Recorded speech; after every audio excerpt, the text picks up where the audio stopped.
अगर कोई कहे कि दुनिया का सबसे साफ-सुथरा हिंदू गाँव भारत में नहीं बल्कि किसी और देश में है, तो ये सुनकर चुप नहीं रहा जा सकता। खबर इंडोनेशिया की बाली में बसे पेंगुली की एक छोटा पहाड़ी गाँव, जिसने हमें सिखा दिया कि सफाई सिर्फ सरकार की जिम्मेदारी नहीं होती, बल्कि एक संस्कार और कानून दोनों होता है। यह कहानी है 700 साल पुरानी परंपरा की, जिसने आधुनिक उपेक्षा और लापरवाही को करारा जवाब दिया है। पेंगुलीपुरम में घुसते ही एक तरह की सख्त सुव्यवस्था आपको घेर लेती है। यहाँ कचरा फैलाना अपराध माना जाता है। यहाँ शराब पाबंदी और धूम्रपान के लिए भी एक तय जगह है।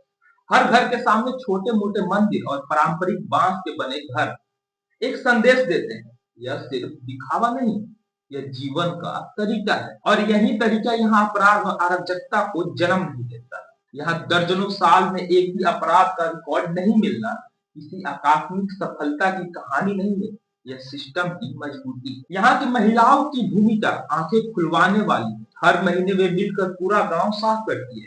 जैविक कचरे को खाद में बदल दिया जाता है और प्लास्टिक को रिसाइकल के लिए भेजा जाता है। परिणाम साफ है, गली गली आंगन आंगन एक शुद्ध और व्यवस्थित समाज। और सबसे चौंकाने वाली बात, वाहन निषेध। गांव के भीतर मोटर वाहन नहीं चलते। क्या हम भारत में बैठे लोग सोचते हैं कि आधुनिकता का मतलब गंदगी है? पेमलीपुरम इस भ्रांति को तोड़ता है।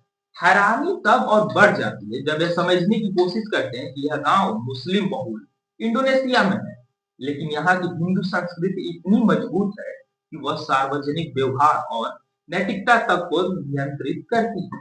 यह किसी राजनीतिक बयान का विषय नहीं, यह साधारण सच है जो समुदाय नियम बनाता है और वे नियम पालन किए जाते हैं तो परिणाम स्वच्छता और शांति के रूप में सामने आते हैं। और फिर सवाल उठता है हमारे यहाँ की असलियत पर। भारत में बड़े बड़े विज्ञापन और योजनाएं दिखाई जाती है, पर जमीन पर बदलाव क्यों ढीला दिखता है?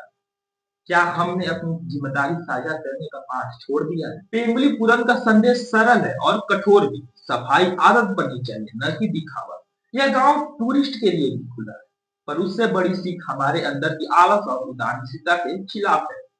अगर पेंगुलीपुरम जैसा बदलाव हमें चाहिए, तो जरूरत है सामुदायिक अनुशासन की, महिलाओं और स्थानीय संस्थाओं की भागीदारी की और नियम के सख्त पालन की। वरना हम सिर्फ खुशनुमा रिपोर्ट में ही खोए रहेंगे और असल जिंदगी की गलियों गंदगियों से बोझिल रहेंगे।